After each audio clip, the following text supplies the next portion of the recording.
Oyez, oyez, oyez. The Honorable Court of Appeals for the Fourth Court of Appeals, District of Texas is now open pursuant to call. Good afternoon. Please be seated. Thank you. The Fourth Court is now in session. You are the first, well, maybe among the first, but the court got new chairs, so they're heavier than I am. I have just found out that they're heavier. Welcome to the family of Mr. Kenneth Clark Sr. It is our distinct pleasure to be able to host this month's memorial service in his honor. In February of 2001, for those of you who not know, we recognize the legal accomplishments of then Chief Justice Carlos Cadena, who served as among the first Mexican-American on this court and retired after 25 years on this bench. He and Justice Reeves are the namesake of this building, the Cadena Reeves Justice Center, where we are now presently holding court at the Fourth Court of Appeals. And we are able now also, in a post-pandemic world, to invite a greater audience in our live stream. Who would have thought that I could say we have a YouTube channel? And on that channel, we are welcoming those members of the family, the bench and bar, who are unable to be here presently, but can watch on our live stream in today's celebration. We host these memorials in partnership with the San Antonio Bar Association, and the purpose of these memorials are twofold. One, to serve, to honor the memory of those judges and attorneys who have lived their lives as an example to other members of this profession, as much as Mr. Clark has.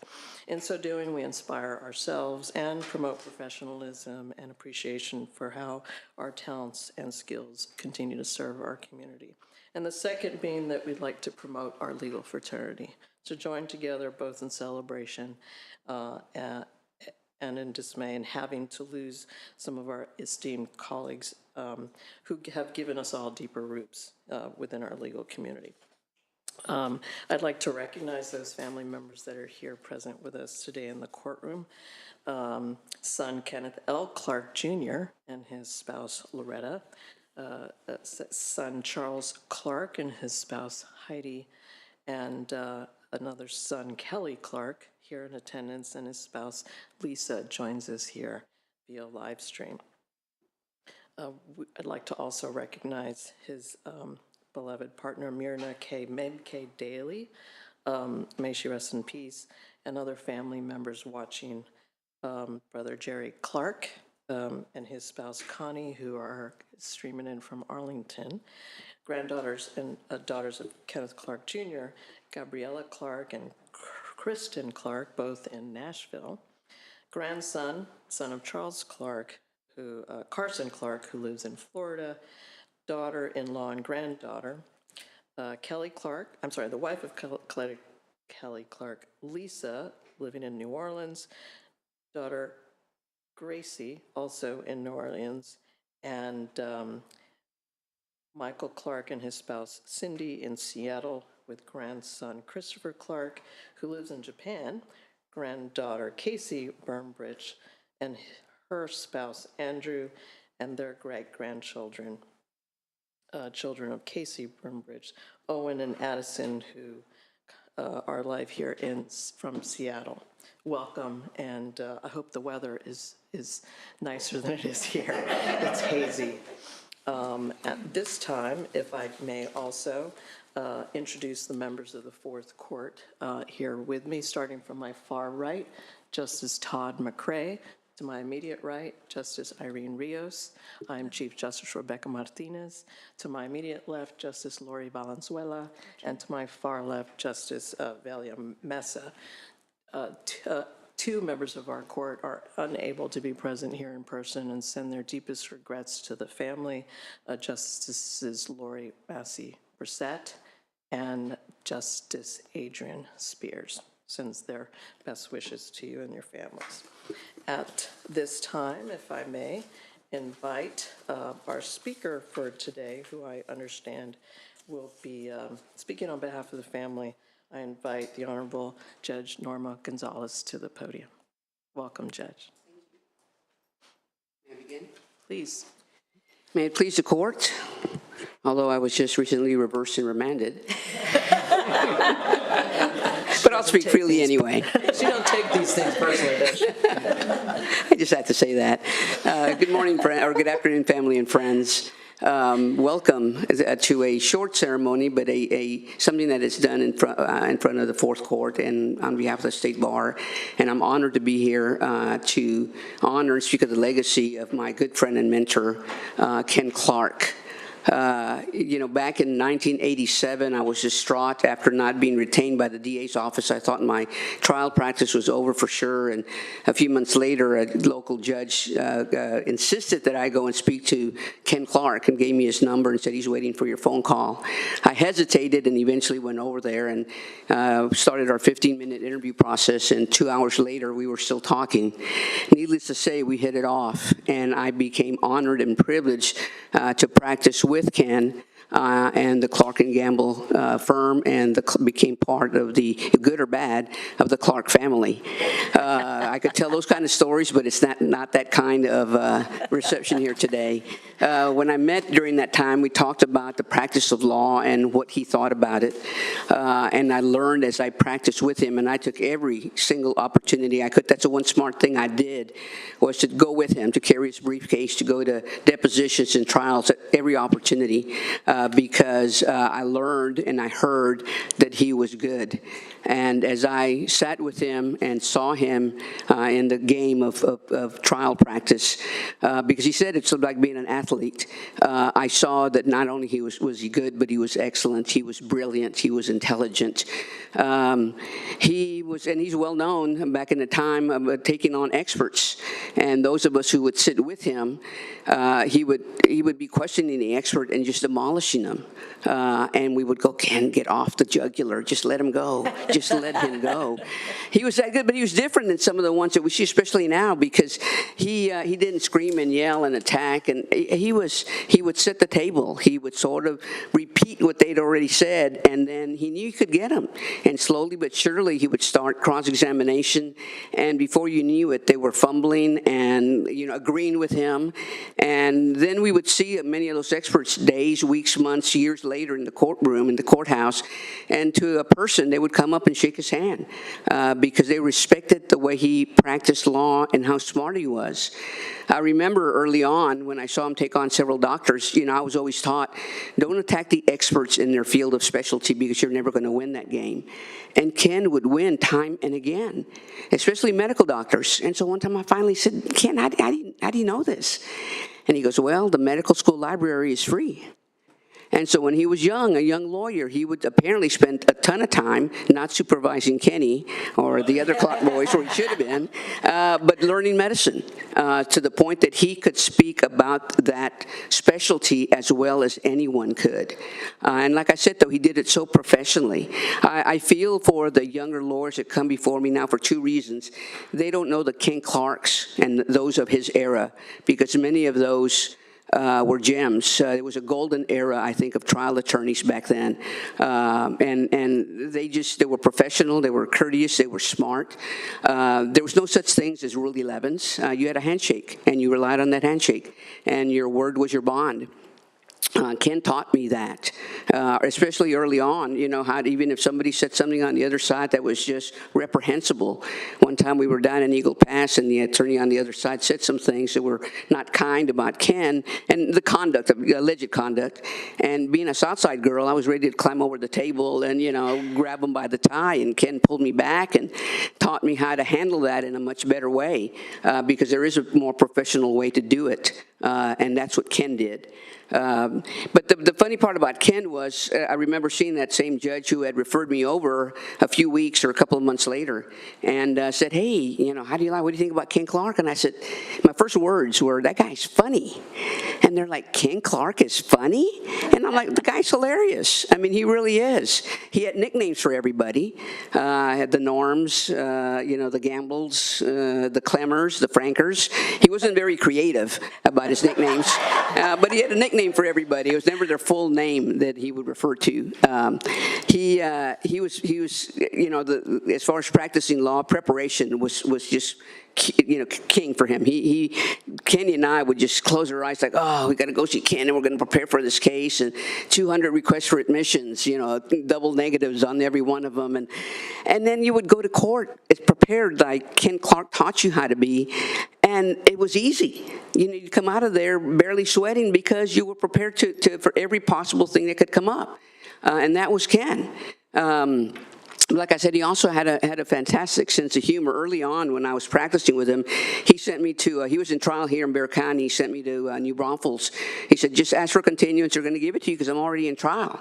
Those are stories, the words, right? So I get down there. Oh, no, Kent's not here. He's in trial in another court. And later that day, I was picking a jury. We called him. He was here in town. We called him and said, here's what happened. So the next day, he sends up his legal partner, myself, and the insurance adjuster to go and basically have a motion in front of the judge to say that I was a blithering idiot. And so first, Bill Gamble stands up and says it. Then the adjuster gets up and says it, and then I have to get up, and they swear me in. I'm a blithering idiot. I don't know how to try a case. I'm just a prosecutor, and I know Ken was laughing the whole time. It was denied, and we had to go to trial in spite of it. And afterwards, for years, Ken would just get the giggles, so we would think about the blithering idiot motion that he thought of would be. He knew it wasn't going to get granted, but he made a record about the blithering idiot. Ken was brilliant, and people didn't know it. He would show up with his briefcase, and he would have his legal pad on there.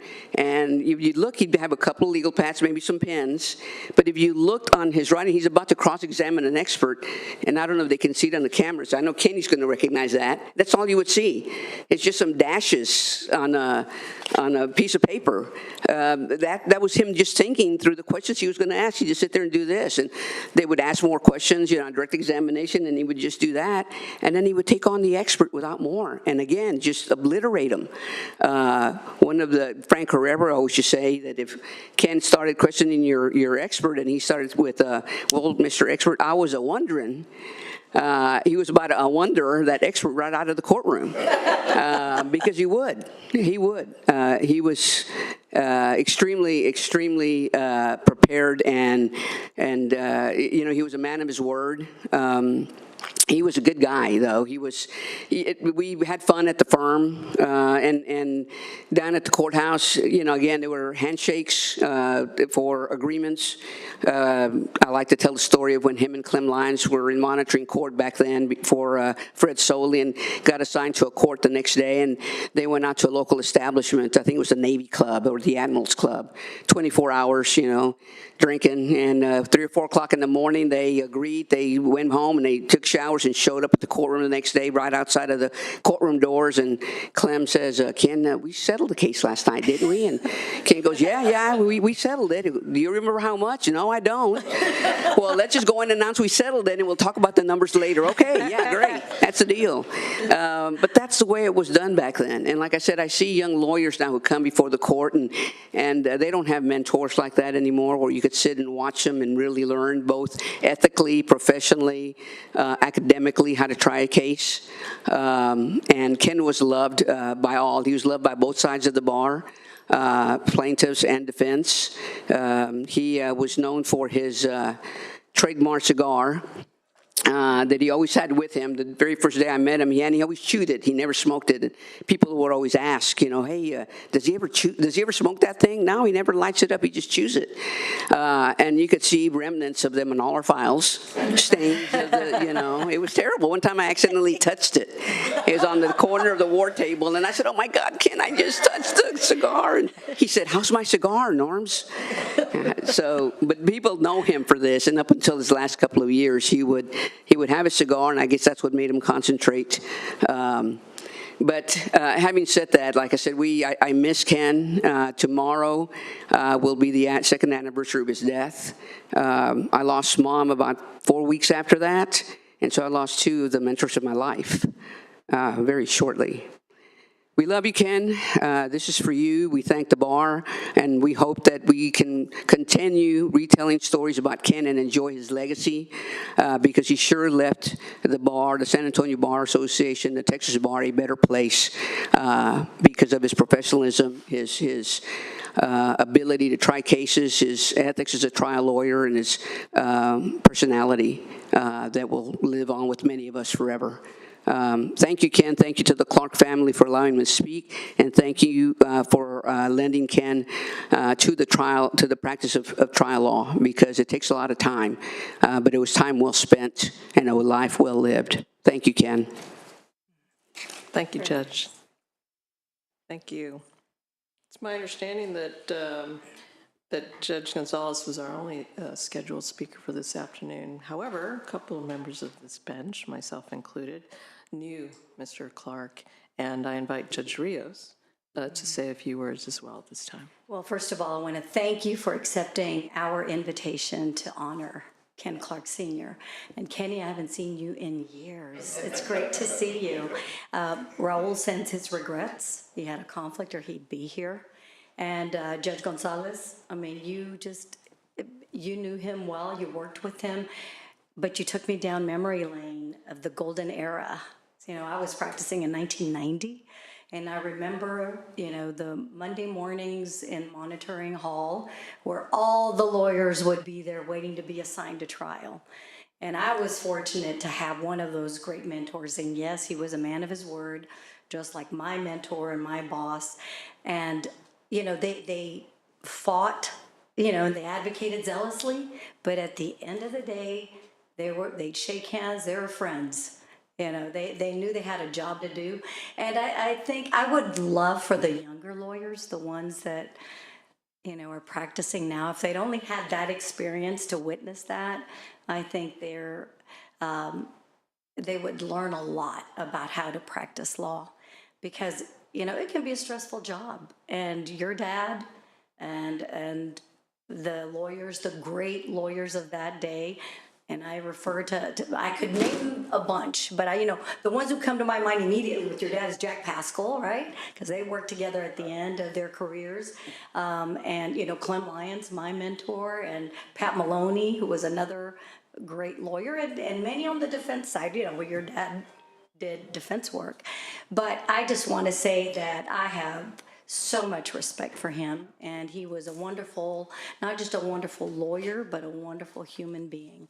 And we were all blessed, those that got to know him and to know about him, that we were blessed by just having him. So thank you so much for accepting our invitation. Thank you. I'd like to first say that blithering idiot, for the record, is not a term associated in any way with Judge Norma Gonzalez, as far as I know. So I hope Norms was his nickname for you and no other, more appropriately. Thank you, Judge, for your comments. And like my colleague there, that I am among the golden era litigators, and I did not enjoy his company on a regular basis here in Bexar County, but he, being a former Thornton Summers defense guy, I was in the McAllen office, and his reputation preceded him even down far south. And also his military background is just one aspect of his upbringing that I think is a common denominator for those who are the very model of a modern, ethical, respected attorney. And I concur with your comments about how the opportunities for litigators to be able to witness firsthand gems who really should set the standard and have set the standard. In a post-pandemic, post-tort reform world, the opportunities to actually try cases, as we all know, are not as regular. Someone who could try 3 cases in a month, that's a luxury at best, even 3 times a year to go to trial now. But Mr. Clark is among those who have served to set a standard for all of us, and I think that standard continues today. And it has been a distinct pleasure to have known him, to have gotten to meet him when I did come to San Antonio, and he was among, a more shallow pool now of individuals who you could just sit there and learn 3 years of law school all in one closing argument. And he was one to do a really good job, and I appreciate the opportunity again to have known him. So with that, I invite the president of the San Antonio Bar Association, Nick Quinn, to introduce the resolution. Madam Chief Justice and the court, may it please the court. It does.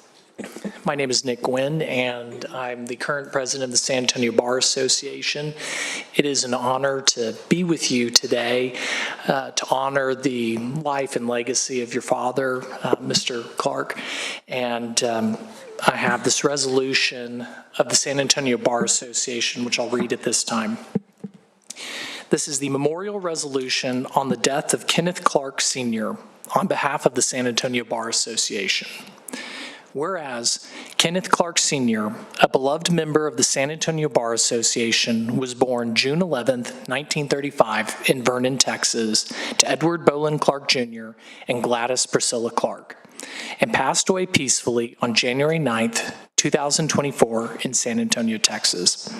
Whereas Kenneth joined the United States Marine Corps in 1953 and served honorably through 1956 and received the United Nations Ribbon, the National Defense Service Ribbon, and the Korean Service Ribbon. Following his military service, he attended North Texas College and graduated from the University of Texas Law School in 1961.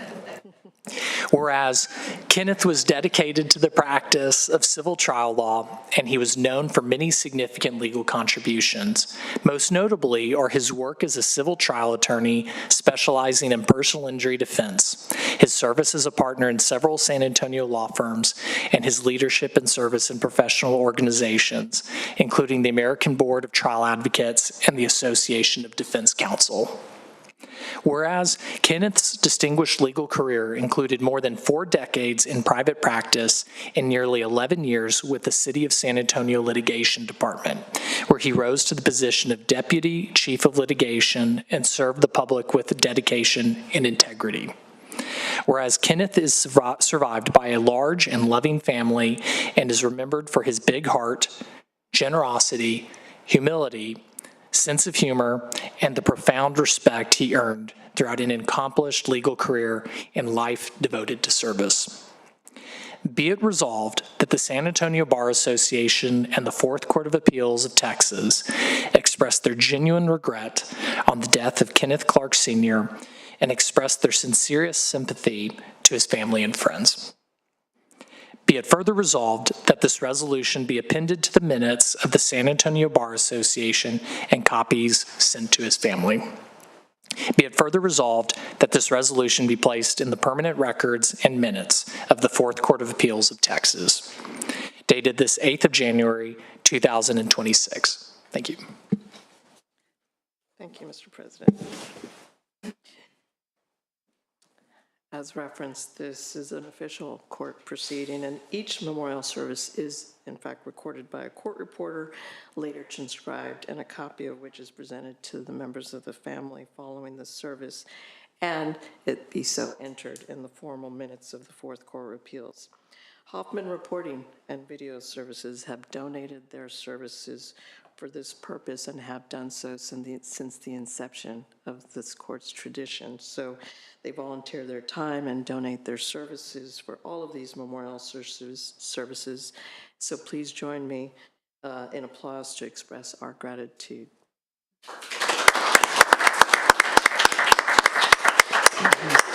Kathy Hoffman herself is here with us today, so thank you, Kathy. I'd like to also express thanks to those. I understand that refreshments have been donated. And Aaron McNeese and John Gabehart, thank you. We appreciate it. the court will stand adjourned in honor of Mr. Clark for the remaining part of today. So this courtroom is yours to gather, collaborate, have a roast if you want, roast him, roast Judge Gonzalez, but certainly give us an opportunity to be able to visit with you, express our thanks. And Judge Gonzalez has raised her hand. Yes, Judge. It's special that Kathy is here often because she and Ken started together basically when he was a young lawyer and Kathy was a young court reporter. May I invite you to the podium because it's recorded and I like it to be recorded for posterity. Thank you.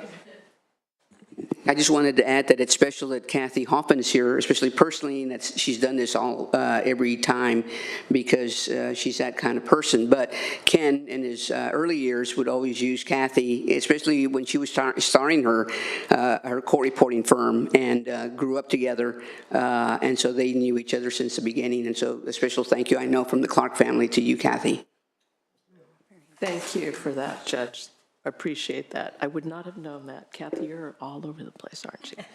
Thank you so much for your generosity and time to both the legal community and especially to this court. Thank you again. With that, the court stands adjourned for the remainder of the day, and thank you, and thank you to everyone visiting us here via live stream. Thank you. Stay healthy, and the court is adjourned.